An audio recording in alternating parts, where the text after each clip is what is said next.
Hey folks, welcome to another episode of Arcane Assist. I'm Tim, joined this week again by Evan, and I'm recording some GRYMKIN. Playing a little bit of the Dreamer.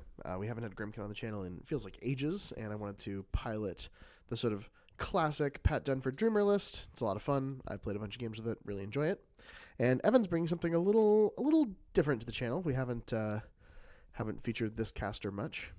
Yeah, I'm bringing Sturm Drang, who's a caster I've played a little bit, but it's the fun list. It's the one with a Dracodile attached to Mire. So you get to put Polarity Field up onto it, and it's a monster. It's a super fun list. Yeah, we may end up showing off this list a couple of times because I think it's got a lot of depth, and Evan hasn't necessarily played it a ton because it's fairly new, but I really dig it. It's a recommendation brought to us by Liam. Really great Australian player I got to hang out with at the WTC last year, and a bit of a Pharaoh purist, so it's fun to see some Gators in a Pharaoh purist's list. Poor guy. Anyway, the premise of this list is basically that you've got a polarity fielded Dracodile. So that's an unchargeable Dracodile who can lay out a large template of rough terrain around him. So he's very, very difficult to engage with. Pretty well supported by Sturm Drang's Field Marshal for Shield Guard to protect him from incidental shooting or the kind of things that could rip off that kind of upkeep. You've also got D-Cell, can protect him from some types of guns. And you've got a pretty good series of supporting heavies in that brick who all benefit from things like telekinesis, vision, and the sort of the other tools that Sturm Drang bring to bear. Yeah, to get into some specifics, we've got the Gatorman Soul Slave, a Battle Boar, a Warhog, and a pair of Razor Boars as the battle group. We have the Bog Trog Mistspeaker and a Feralgeist, as well as Eilish, Garrity, and Orin as our solos. Our non-lesser Warlock solos. Because we also have Dahlia, Skarath, Rorsh and Brine, and, of course, Mire with his Dracodile. So a couple of tweaks from the version of the list that Liam gave us were mostly based on model availability. He's played the list with Brine and Lug with pretty impressive success recently. There's some flexibility in the way that you'd build this list. But, the Battle Boar is a really good infantry clearing piece with access to that sort of Berserk and Overtake. You've got sort of the ability to ramp up mat on all of your battle group beasts, so you can have very accurate hard-hitting pieces with a combination of primal and pack hunters. Gatorman Soul Slave, I think, deserves specific mention because Sturm is an upkeep caster who really appreciates the free upkeep and access to extra tools, and he can also cast telekinesis for you, which is a really good spell to have an extra instance of. But he can also Soul Slave telekinesis when you're in Drang form. Mm-hmm. So if you want both the threat range of telekinesis and the free charge and Pathfinder of Killing Field, that's a thing you can do in this list, which I think is pretty neat. Yeah. So some super sweet tools, and you get to put a Dracodile on the table, which is awesome, always. Yeah, Dracodile's really well statted, lots of aggressive tools. As we mentioned, this is probably going to be, I think, Evan, you played lists or variations of this list maybe a handful of times, but this is the first time we've had something quite like it on the channel. Exactly. We've seen your list before, but why not run down it real quick? Yeah, real quick, once over on the Dreamer list. As I say, I take no credit for this list. I've played it a whole bunch, but it's Pat's innovation. It's 2 Skin and Moans, 3 Cage Ragers, and 3 Gorehounds in the battle group. The Dark Menagerie theme for initially starting the game with corpses on each of your pieces that can collect corpses. Has 4 Gremlin Swarms, all for free, and 2 Krabbits, also as free choices. And it leaves you enough points for the Death Knell to bring that Warmth of the Grave armor buff to your army. Dreamer herself obviously has the ability to make phantasms, and they will show up during the course of the game, no doubt. All right, sounds good. Let's hop right into it. So, we rolled off. I won the die roll. Elected to go first. We've got a table here with a couple of obstructions, both sufficient to block line of sight to a large but not a huge base. Got a big patch of rubble in the middle of the board. I've got some water to kind of end up unpacking around. And our central line of sight blocking piece is a forest. This is the Kidoran Railyard themed terrain set that Ian put together for us. So you can see a couple of the Kidoran flags flying on our Mirage objectives. The middle one, I think, is a train sign. Possibly the stop one. I don't know. It's written in Kidoran, so I can't read it. There's a trench, too.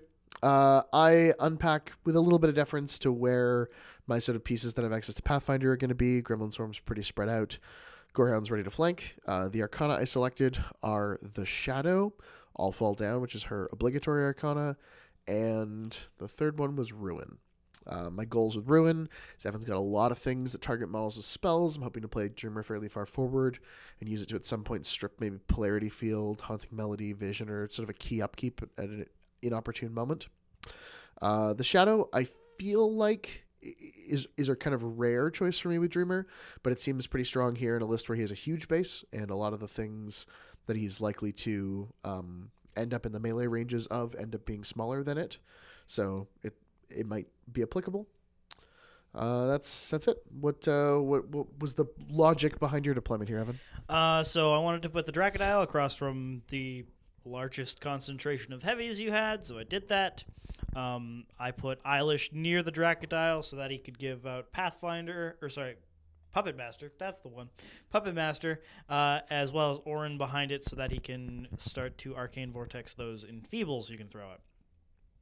I also decided to put Mire in range to cast Weld Secrets onto the Brine so that he can just Ninja Pig, go through the forest, have no issues, and then maybe sneak through it and kill something. As well as putting the majority of the lessers on the top half of the table, so Dahlia and Skarath can kind of control the top flag, and then the Warhog can go up the middle, going to whatever side he needs to be for me, with the primal bot behind. So turn 1, I remember Apparition. Pro move right there. Run a Gorehound up pretty aggressively, hoping to maybe kind of play hooky around that building, kind of be a bit of a jerk. And I ran a Gremlin Swarm up behind it. Ultimately, the Gremlin Swarms are really key in Mirage because they're solos that can score these flags, but I'm going to make use of its Serenity because I'm going to end up going fairly aggressive with my beasts this turn. Cage Ranger runs, it's 8. Moans runs, 10. Death Knell ran right up into that rubble there. Death Knell kind of ends up deploying centrally behind the rubble, mostly because it's a Pathfinder piece, so it's not going to obstruct all my other pieces when it gets in there.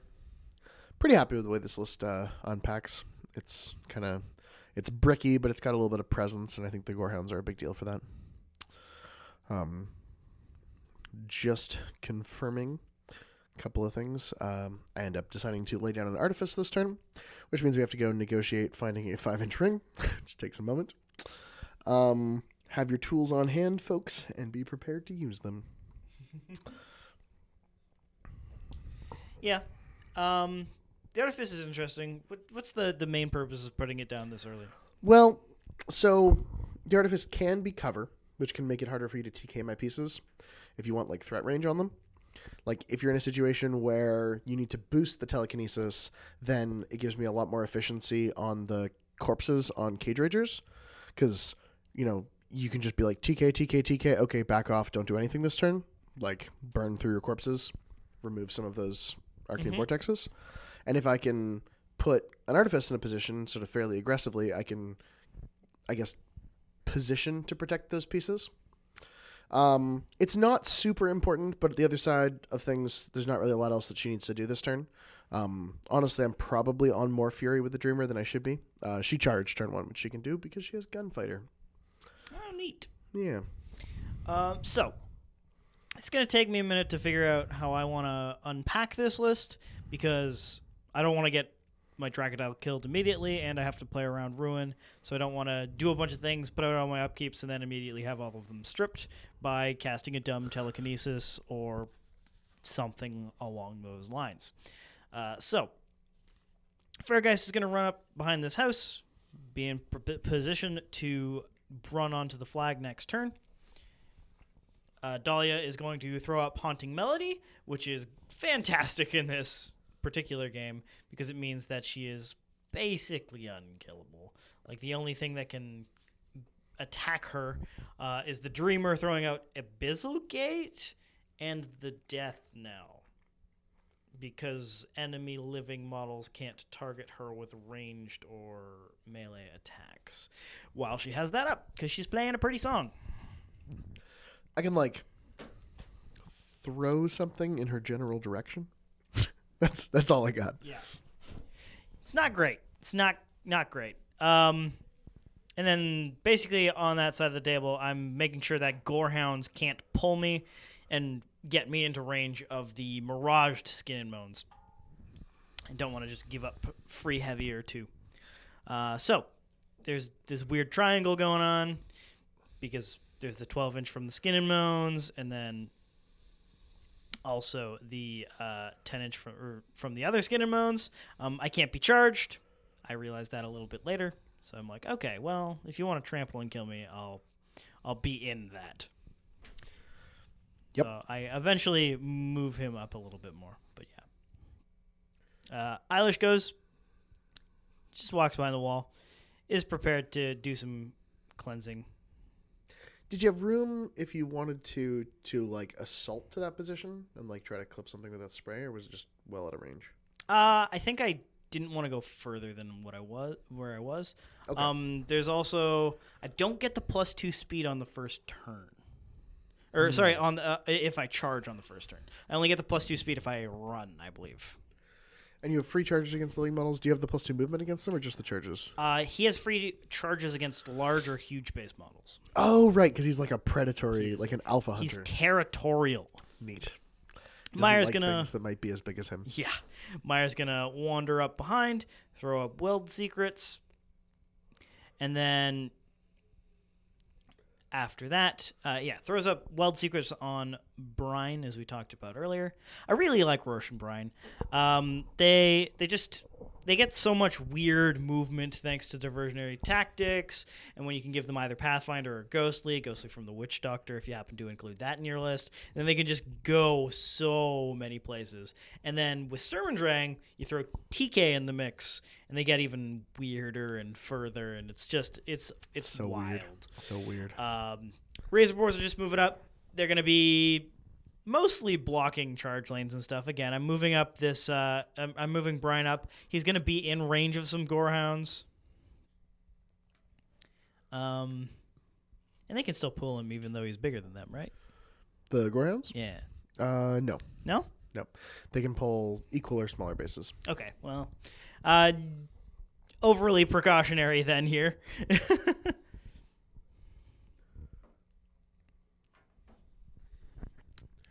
Still, though, he can go forever, so just because he's staying out of their threat doesn't mean that they're not in his anyways. Correct. And he gets even scarier with Primal. So, we're just measuring to where the Dreamer's control range is so that I don't proc or ruin. We don't ruin something? Yeah, we don't want to ruin. I'd really like you to mess up and just have me able to remove positive charge and have the entire point of the list. Positive charge? Positive charge. Polarity field? That Polarity one. field.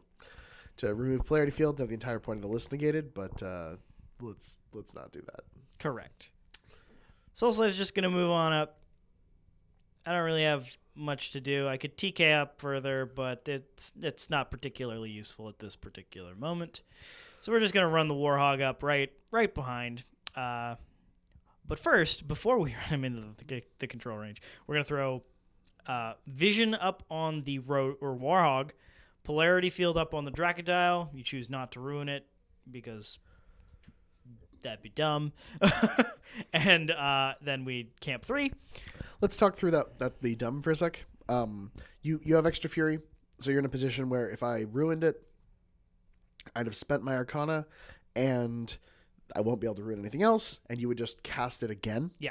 So, like, a lot of people say, like, well, then, why wouldn't you want to remove Polarity Field there? But because it functionally would not have been removed. If you'd cast it as the last spell you had with no Fury left, I definitely would have ruined it there. Yeah. If I move up, TK something, Vision, and then only have 3 focus left when I go to Polarity Field, and then I'm left at 1, and then Tim does it. Oh, yeah. Then a Dracodile probably just gets destroyed by a Skin and Moans or 2. Correct.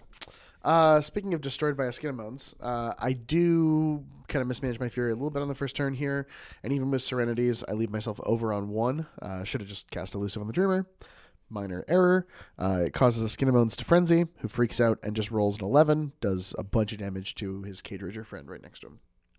Because, mistakes, be punished for them.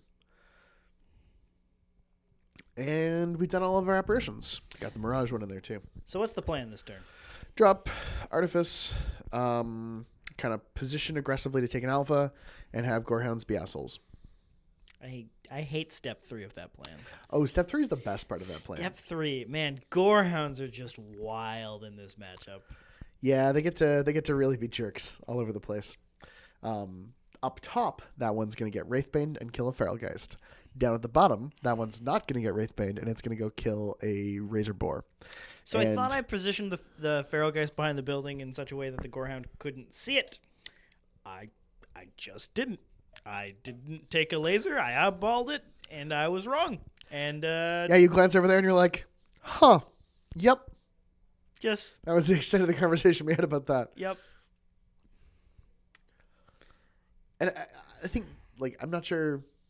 Yeah, I guess we'll just call that a mistake. Yep.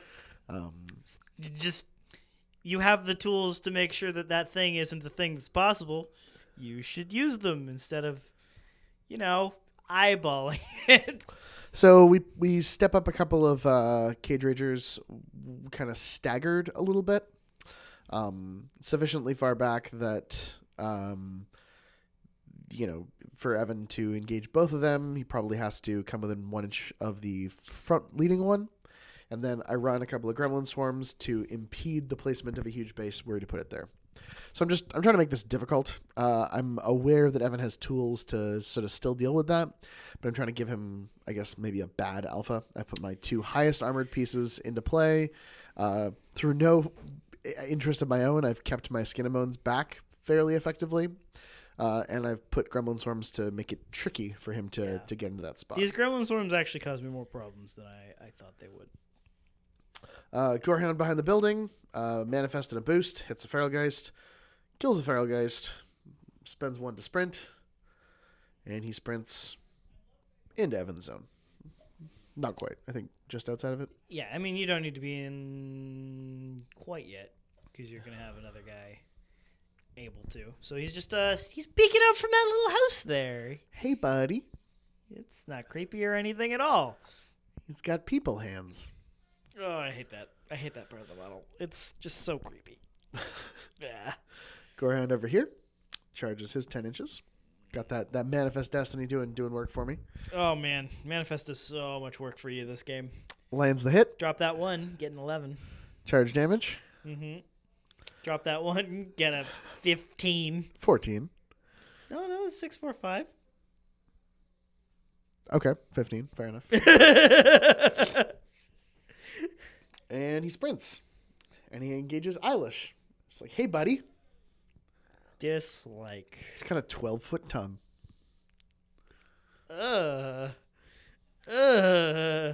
Just curls up in circles. Yeah, no, it's just rampant imagination there. Like, not okay. Little snuggle there for the Razor Boar. Razor Boars have unyielding, which I think is really cool on them. Yeah, it's really good with Carver. Yeah. Because they could harm 18.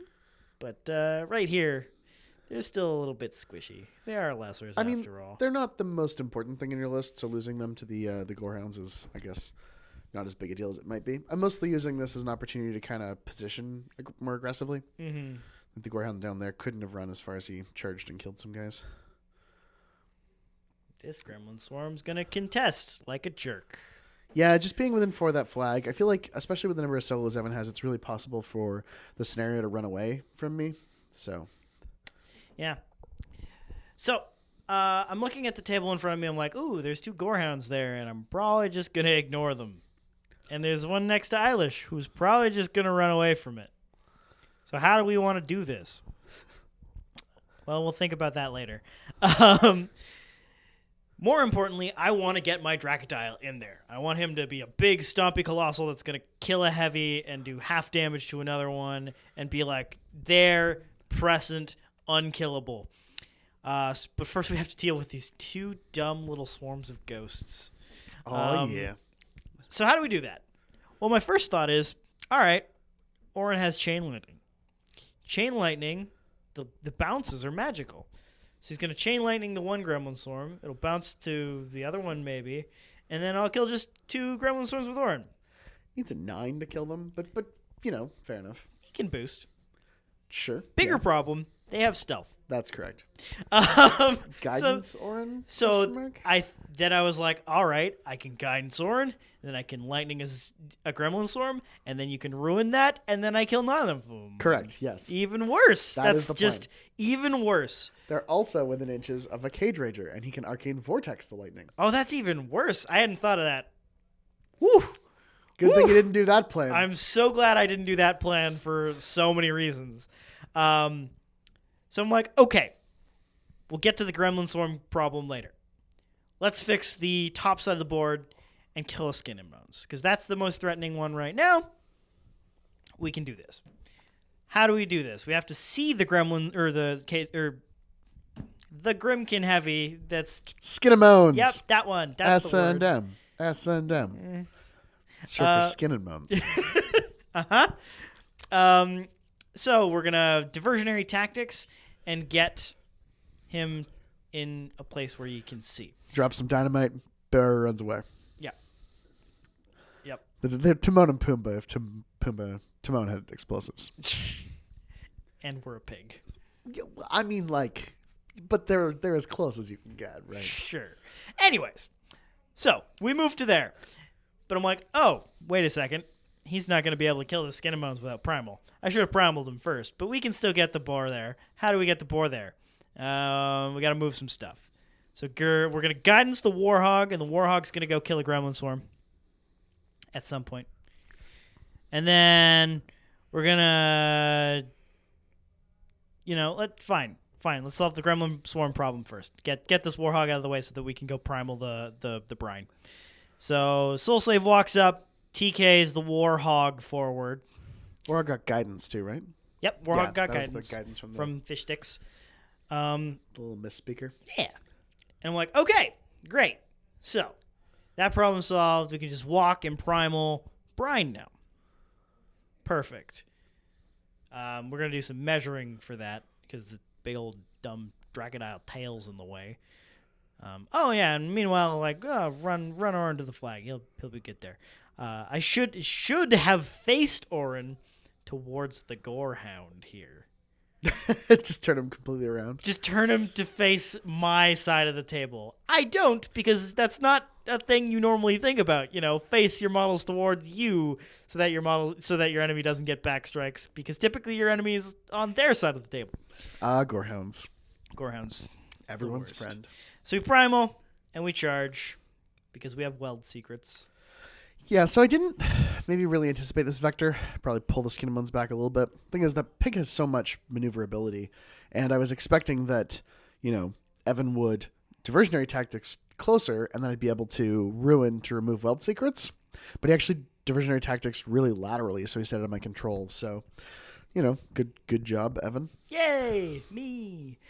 So we punch the Skin and Moans a bunch. Do a whole whack of damage.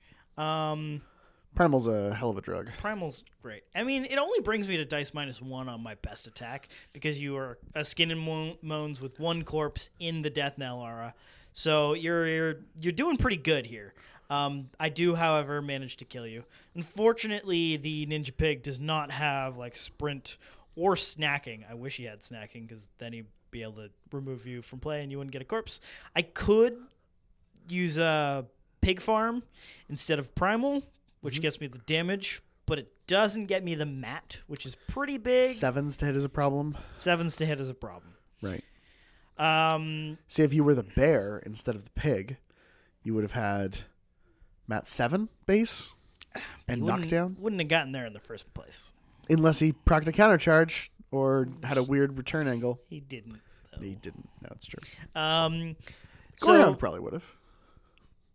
Anyway. Which one? Yeah, fair enough. I think about TKing Skarath forward and having Skarath charge the Cage Rager that's way back there, but then there's a lot of angles here that I have to worry about. Oh, wait, I can charge further into this forest if I just swap Weld Secrets over this Warhog. So I do that. And here I debate putting up Floodwaters. I decide not to because I think my own non-amphibious models will have too much trouble with the movement and getting through it. So Warhog gonna It's go a list charge. with a lot of weird angles and a lot of weird order of activation stuff, which sort of screams to me that it's going to be a list that you kind of get better and better with the more you play it. Mm-hmm. Warhog charges Gremlin Swarm. Yeah, that's not something I initially anticipated. This is definitely, I would describe it as a problem. Mm-hmm. Warhog's Mat 7? Mat 6. Mat 6. It needs an 8. I boost. Probably the right call. He has 3 initials, so it's not this terrible. Feels pretty reliable. So, boom, he hits it. Good boost. Kills the Gremlin Murders a Gremlin Swarm because it's not difficult to do that. We overtake an inch into the Cage Rager, and we start swinging a little bit here. And you get a corpse on the cart. It's Cage Rager's 21. I did not expect him to get in on the Cage Rager here. Again, I should probably just always assert overtake as an element of threat range that I just sort of miss a lot on this list. I probably should have aggression dialed here at the beginning of my activation just so I got the extra damage into this Cage Rager because I think I'm dice minus 4 or 5 right now. Yeah, because he's dice off 5. 16 out of 21. Yeah. I just sit at the end of my activation with 1 less fury on me. So we're only on 3. You didn't buy the last attack? I did not. Okay. Yeah, I charged, boosted, killed, overtaked into you, boosted 1 damage roll, and then decided not to continue. Right, because you'd have to buy and not be able to boost. That's only worth a couple of points of damage. Yeah, probably would have been worth the aggression dial. That would have put, 4 more damage in? Yep. Or maybe sometimes you don't boost those damage rolls and you buy more attacks. Yeah. That would have been good too. So now... This is cute. Didn't see this coming. Well, yeah, I realized, there's still not enough room for a huge base in there. So I have to kill the second Gremlin Swarm. How do I do that? The only other magical attack that ignores stealth that I haven't activated yet is my caster, who has a spray 8 magical attack. But I need to TK my Battle Boar back out of the way in order to do this first. But I also want to be this far up the table anyways, so that I can catch a good chunk of Tim's army in my feet, which I will be doing this turn, because it catches every Gorehound, as well as the Cage Ragers, and it only misses the far back Skin and Moans. So we managed to kill the thing, Gremlin Swarm. Just cannot remember what any of your stuff is called today. That's how long it's been since we had GRYMKIN on the channel. We gotta step it up. So let's talk through the feat for a second. It's called Psychic Apocalypse. It reduces the fury value, like the fury stat of all enemy war beasts in your control range, down to 1. Correct. So that does a few things. First of all, as you've just seen, it removes fury in excess of their fury stat immediately. That happens right away. So all those Gorehounds who are on 3 are now on 1. Cute fact about that, if you thought you were able to transfer damage to a war beast and it was on 2 out of its 4, now it's on 1 out of its 1 and is not a valid transfer target. Super good. Sometimes Sturm Drang just get crazy janky assassinations. Yep. Definitely done that before. It's not what this feat ends up being about. You're feeding so that I've got kind of a really bad reprisal with these guys. Exactly. It is also a burst, not a bubble. So, I can't walk out of it. But anything that started, that sort of when you feeded was out of the bubble, you don't need to worry about. It also means you could come up, feet, and then TK yourself back if you just need to be out of threat range. So here, Eilish walks up, Puppet Masters the Dracodile, teleports out of melee range of the Gorehound, and behind his friend, the Battle Boar. I considered ruining this, but I opted not to because I think I'm going to have a good opportunity to proc the Shadow this turn, which I think is important. So this is actually, speaking of the Shadow, a bit of a mistake. So the Dracodiles definitely should charge here, regardless. I'm going to use the snake to kill a Gorehound. I also consider proccing the Shadow here. He enters the melee range of the Gorehound. I'm in a position where I could create a heavy and put it in the zone, denying Evan a point. Points are really critical in Mirage. I feel like the scenario just has this incredible potential to get away from you. And maybe that heavy is in a position to kill the snake because that heavy will be created after Sturm Drang feeded, which means they'll be able to force all the way. Having said that, I can't actually create the Shadow here because it needs to be a model in the Dreamer's command range, not her control area. which after checking for a moment, I determine, and we are fine.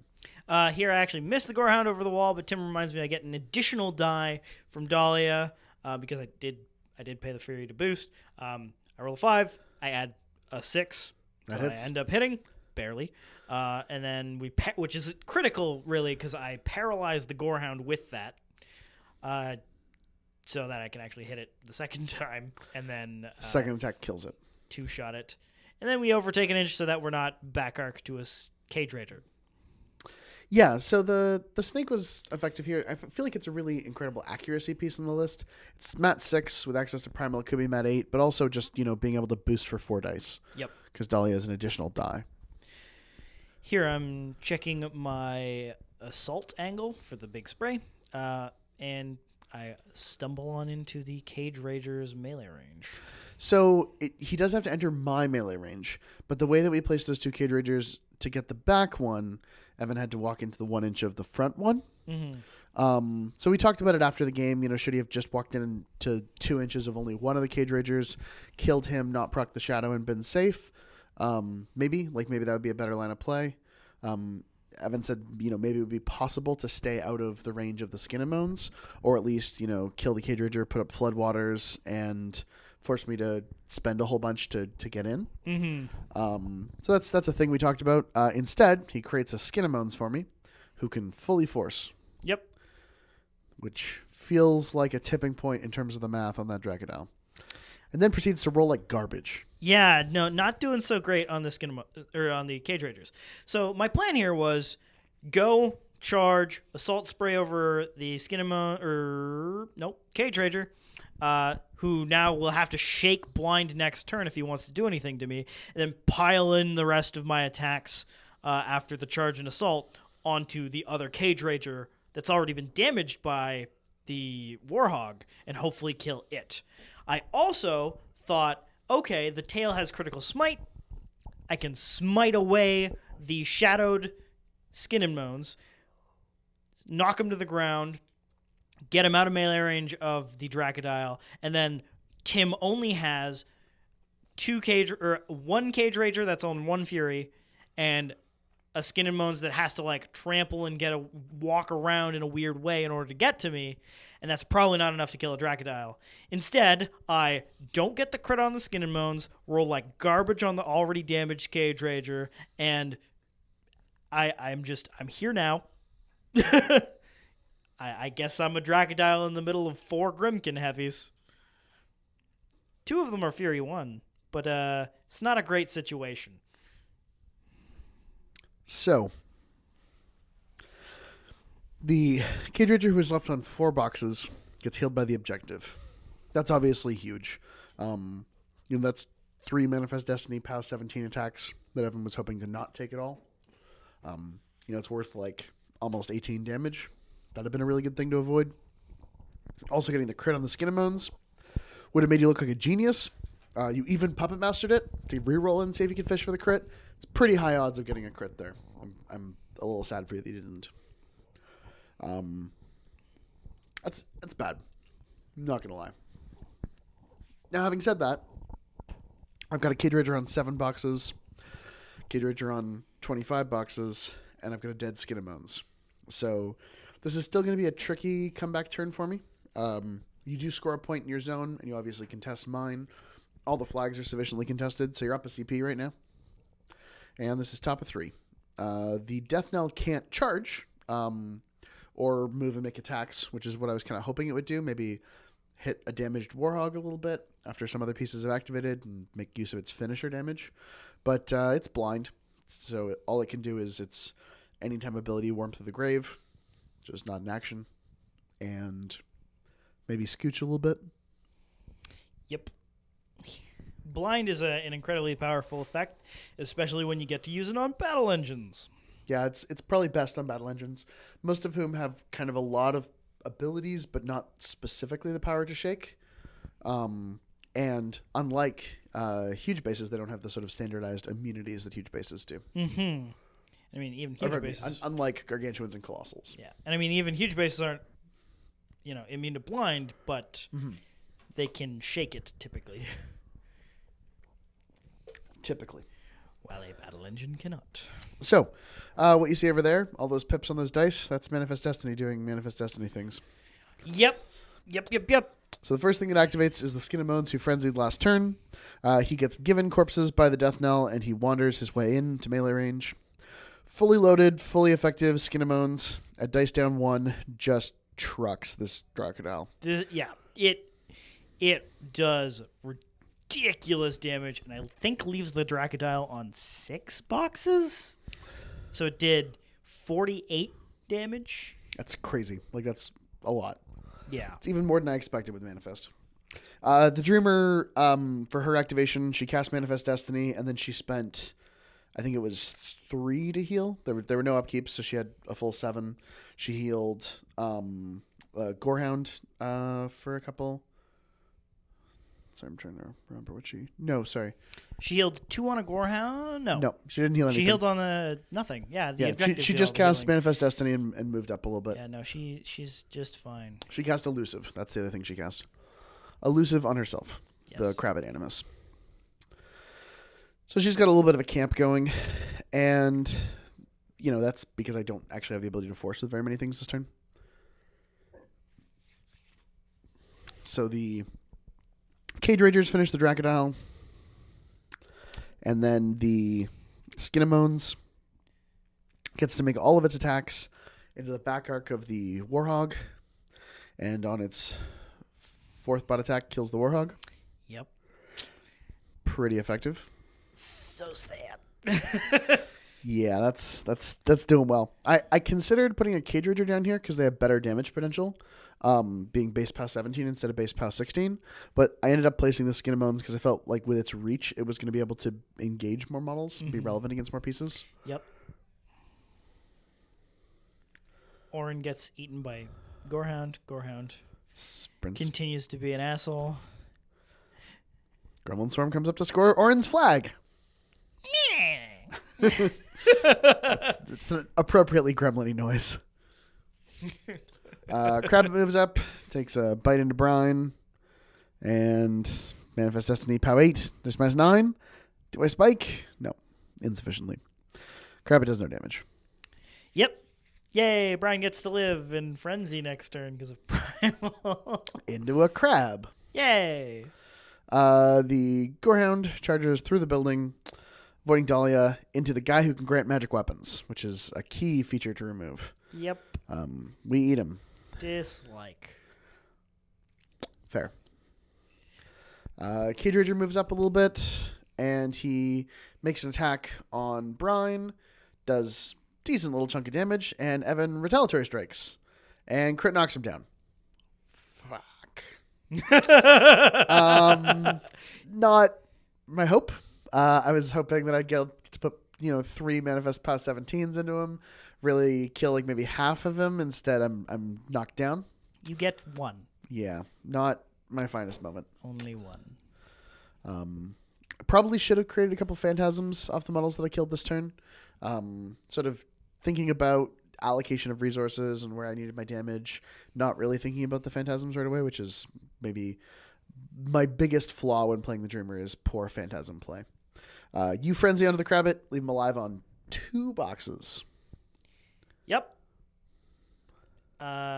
Snake frenzies. Snake also frenzies. Unfortunately, I had not thought to just ditch Fury with Dahlia next turn. It just wasn't. I keep forgetting that I have more than one Warlock's Fury to manage here, and that didn't work out for me. Never say we don't own our mistakes, because this game has included a few on both sides. Yeah. Yeah. Yeah, you're getting to see the lists kind of go through the motions and sort of elements of the matchups that are really key. But, by no means is this the sort of highest level at which either side can be played. I think there's definitely a lot of growth opportunity, which is why we probably want to see a little bit more of both of these things on the channel. Mm-hmm. All right. Now we're actually marking what turn it is and how many scenario points we each have. So, with that, I'm looking at the table and thinking, man, I have not a lot of pieces that I can actually use to good effect here, because the heavies I have gone wild and are mad and punch some stuff. So I guess I have a battle boar that can try to hurt some stuff. Time to stop ignoring Gorehounds. Yeah. Today is right now. We're saying okay. Everything on Tim's side of the table, we're ignoring for now. It's Gorehound kill squad now. We need to kill these 2 Gorehounds. Eilish goes, mental forces. Again, I don't know why I'm facing him towards Tim's side of the table. I should be facing him at the Gorehound. Oh, spun him a little bit there. Oh, okay. No, I did keep it in mind. Yep, you figured it out. So bleeds spikes really hard and just kills a gremlin swarm.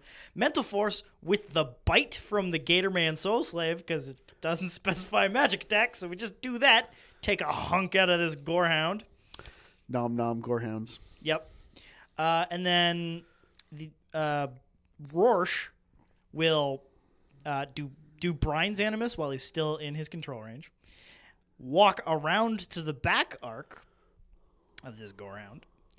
And then start hacking away with his cleaver. So Pig Farm gives him an additional die of damage against living models as well as snacking. I'm at 7, so I'm pretty good at hitting this Gorehound. I'm POW 11, basically a weapon master. Literally chopping him up. Just chops him into little itty bitty pieces and then eats them. Yum yum Gorehound. He was delicious. Mm-hmm. It's the people hands. Yeah, it's yeah. I mean, I guess a pig man eating people hands is not cannibalism. Mire unfortunately was facing the wrong way, but he walks, turns around, and stabs his Gorehound with his pointy stick. His pointy stick is poisoned, so I don't have to boost this damage roll. I'm only at 6, I think, however. Yeah, you need 8s, I think. It's not great. So we do 7 damage by a second attack. Hit Raw Dog the 8. It's great. We need a 16 to kill. And we don't roll a 16, but we still do 11 damage to the Gorehound. You leave him alive on 2 boxes. Yeah. Gorehound's kill squad turn went pretty well, I'd say. I'm impressed. Dahlia puts up Haunting Melody, or keeps up Haunting Melody, and runs to contest the flag and hides behind that forest a little bit. And now we have this battle boar that's basically being sent to his death. We primal it, we TK it to be in threat range of the Cage Rager that only has 7 boxes now, and then we charge. We also throw vision up on it, so it will survive a tiny bit longer. Yeah, no, that's like if everything goes wrong, that Battleborn might still be there next turn. That's if everything goes wrong, though, because there's 3 heavies. We need like a Dracodile activation from earlier this game. That's what we need. That's the level of wrong things need to go. I feel personally attacked. I mean, you're the one charging my Cage Rager. So currently Sturm, backs off a little bit. TK, Vision, Primal. Camp 1. Not that it can be used to transfer to anything. We just gotta add the TK to our to our charge move here because it doesn't make a particular difference. And then we go ham. Oh, that's a Pharaoh pun. He got it. I can make puns on this channel too, guys. And boosting damage. He does. He's alive on 3 boxes. He does not very much damage. I think that might be one in each aspect. No, it looks like he's crippled something. Yeah, that's some weird damage there. Hit, no damage. I needed what, 9? 10, I needed to 11? kill 11. I needed to kill. Yep. I did not roll it. It is your turn. I I scored 2. Corrosion does some damage to both the Cage Rager and the Death Knell. Objective heals the Death Knell who had 3 boxes left. Gets all his systems functioning again. And we're going to reeve. So we reeve everything we can, going back up to 7. And then we get a threshold test on a Skin of Moans who freaks out. And he punches the objective with all of his might, which is POW 19 now, so that's pretty impressive. And dice +1, he does 8 points of damage. So my objective's alive on 7 boxes. Not bad, Skin of Moans, not bad. Yeah, he's done a lot of damage this game. That particular Skin of Moans. 50% of his turns he has spent punching my own things. He did a lot of damage. He did well. The times he shows up, he does well. There's a sports reference here somewhere. I don't know enough about sports to know about somebody who doesn't show up very often but does very well when they do. Sidney Crosby? He's injured a lot, right? That's a thing? Dude, you're asking the wrong person. I'm participating. That's my level of sports knowledge. Cage Rager punches the... This Battle Boar's dying Boar. hard. You vision the first attack. Naturally. I miss one of them. No manifest yet because I haven't activated Dreamer. The plan is... You actually missed 2 of them. Yeah. And then... Dreamer's kind of blocking a charge lane for the Death Knell, so I want to activate her, but I want to put damage into the Battle Boar first so the Death Knell can charge it and get Finisher. So that's why this Cage Rager went first. So she backs off a little bit, casts Manifest, spends another 4 to heal. She heals 2 on the Gorehound that got messed up by Mire, and she heals a couple on the Cage Rager who got knocked down, I think. Or no, sorry, the Crabbit. She heals the Crabbit, so it's full again. Full aspects, certainly on 4 boxes. Yeah. This one, the Death Knell crushes the damage roll. And I believe you put a Pumpkin Lancer into play. Yeah, I make the channeling dude. Remember to Phantasm. Little glitch in the video there for a second. We had a minor camera malfunction, but everything seems to be working again. And there's a pumpkin, as mentioned a second ago on the table. That's pretty exciting. In fact, 3 pumpkins? It's a stack. It's yeah, like a snowman. It's like a snow pumpkin. Yeah. We've got the Cage Rager who stood up. He makes his first attack roll onto Brine, and knowing about Retaliatory Strike this time, he boosts damage, cripples Mind, and gets missed by the retaliatory attack. Yep, because I can only roll 1 dice. And now he's a bronze back. The Elephant Man. Pinata. Elephant Man. Bronze back pinata. It's full of candy and arcane destruction. Yeah, wait. Oh my god.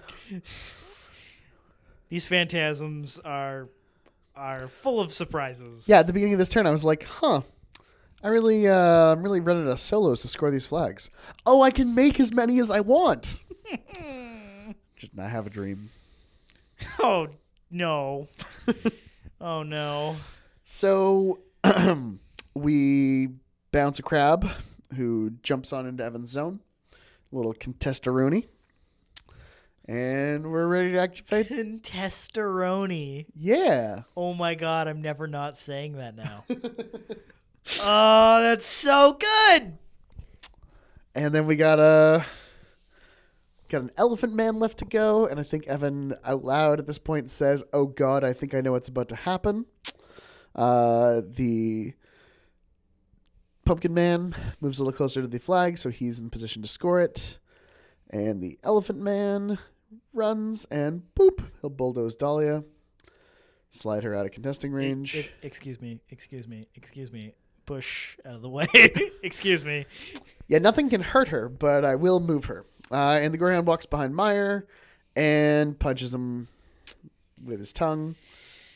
It's not really punching at that point. It's like an aggressive lick, like something that you didn't agree to. Ew. The objective heals the mental force damage that the Gator took last turn, and someone accidentally turns the lights out, but we turn them back on briefly. Yeah, this video is amazing. Like, I don't want to say wholly a gong show, but certainly like we've had some fun experiences. This isn't like Caliban on the channel level bad, but it's definitely an interesting match. Like, we're paying attention to all these like really weird detailed positioning plays and stuff, and meanwhile like the camera shuts off, the lights turn off, the entire world is exploding around us. Look, it's not a lost episode yet, so let's not. Why would you say that? The Gator mental force bites this Gorehound for the second time he's doing this. He misses this time. He's like, I thought I dealt with you the first time. He's like, no, I'm a different guy. Or no, I rolled bad on damage, not. Oh yeah, but the sufficient damage to kill him because he was down to like 4 or 5 boxes. He did well. And he only takes that 1 damage that he healed back this turn. So yeah, we're doing good. We're doing good. Gator's doing everything. He's gating her done. Mm-hmm. I believe this turn I become Drang. because there's nothing left to use my support spells on, so I might as well punch a thing or two. Go or ham. 4. Kill a crab, maybe. I believe that crab is going to die to dynamite. Oh, dynamite. So at this point, you are... The snake is going and biting this cage rager over and over again. Right. And he leaves him on very few boxes. I want to say like 3. He's dice minus 4. We can see on the screen. It's sure is. It's 4 damage. It's dice minus 3. Yeah, you actually did. I did quite well. Really well. But Rorsh has 3 guns. He has a range 6 stick of dynamite, which he hits the crabbit with, and does very bad damage with. I was like, that's enough to kill him. He's only got 4 boxes, and you're like, nope, it's not. It is not. And then I'm like, all right. You just need to hit the cage rager with the lever action in combat, which he does, and then he rolls terrible on damage. And I'm like, whatever. He takes the second rate of fire shot on the crabbit and murders it. Yeah, he has 3 guns. He has 3 shots. It's fantastic. Yeah, Rorsh and Brine are some of my favorite solos in the game. Yeah, they're very strange. Eilish walks over, mental forces a bleed at the pinata because I think that will be enough to kill it because it's just a free solo that you get to make. It's armor How 20. hard could it be to kill? It's armor 20. Well, I mean, only armor 18, but then it also is benefiting from the death knell. Yeah. Take it to 20. And he's like, well, I guess I'll just go back over here and stare at this cage rager.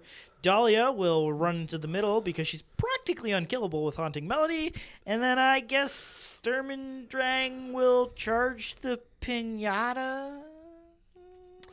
Yeah. And then I get to find out what's inside. This is my favorite part. Yeah, no, it's not my favorite part. So basically I'm like, is there anywhere Sturm Drang could be useful? If I charge the cage rager on the bottom, I die to a skin and moans. If I charge the pinata, I die to a cage rager. It's not going to make a huge difference. Let's just charge this pinata. We kill it, and then it explodes and removes all the upkeeps near it, which includes Haunting Melody. Yay! You learn something new every day, kids. See, if Dahlia just activated second, she could have recast it. Yep. Good talk. Yep. This is learning experience. Yeah. So, Evans scores 1 in his zone. I've contested the flag sufficiently. He's contested my flag sufficiently, but I do score 1 in my zone. So we're now at 4-5. Yes, we are. I have a single point lead at the top of 5. So, my line of play here. I activate Dreamer. She heals some people up. Cast Manifest Destiny. Just kind of advances up the board. She's on 3. Cage Rager goes next. He's got line to charge to see Dahlia through the flag. He charges her in the rough terrain. Gets a little bit of distance. Boost to hit. Misses her. Boost to hit the second initial. Misses her. Buys an unboosted attack. Hits her. Yeah, what is that? She dies, which takes the snake with her. Yeah. Which means that I've got nothing contesting either of those flags now.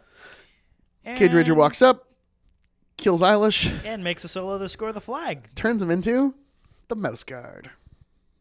Winter Guard Mouse Commander. Yeah. And then for funsies. No, to get into the zone. Funsies. We charge Sturm. Drang. Drang. Defense 14. He's a 14-16 with 18 boxes. We roll the hard 8. You hit. You crush the damage and do 16 damage. And instead of buying a second attack or using your second initial, you choose to just score all the zones and win. And that's the game. Yeah, that's that. Yeah. So let us know what you think. I definitely want to play with or to try out the Sturm and Dracodile list again. I think it's got a lot of really incredible tools, and I think we're kind of just starting to explore them, really. Mm-hmm. This video is very much a precursor. There's a whole bunch of mistakes, and there's a lot of depth to that list, and I think it's the kind of innovative counter meta stuff that we want to see more of. It's pretty similar to how Arcadius is a game or a caster you need a lot of games with in order to iterate on and really get the nuances of. Yeah, I totally agree. Thanks again for watching. If you're watching this on Patreon or you're one of our Patreon subscribers, thanks again. This is the reason we're able to do all these things is because of that. I was also going to mention that Evan and I have decided that we will be using Patreon supporter money to attend Adepticon this year. Yeah. So we'll both be at Adepticon. We'll have a room, and we'll be attending the War Machine events. We'll be looking for kind of casual play pickup games. If you're attending the convention and want to come hang out with us, let us know. We may end up doing an Arcane Assist meetup of some kind. Yeah. So, yeah. The idea of karaoke has been bandied about a few times. Please. It sustains me. Tim is begrudgingly looking at me now. Yeah, why? Begrudgingly looking at you is kind of my base state. Well, that's fun. Anyways, thanks for watching, guys. We'll see you next Monday, and if you're at Adepticon, we'll see you there. Yeah.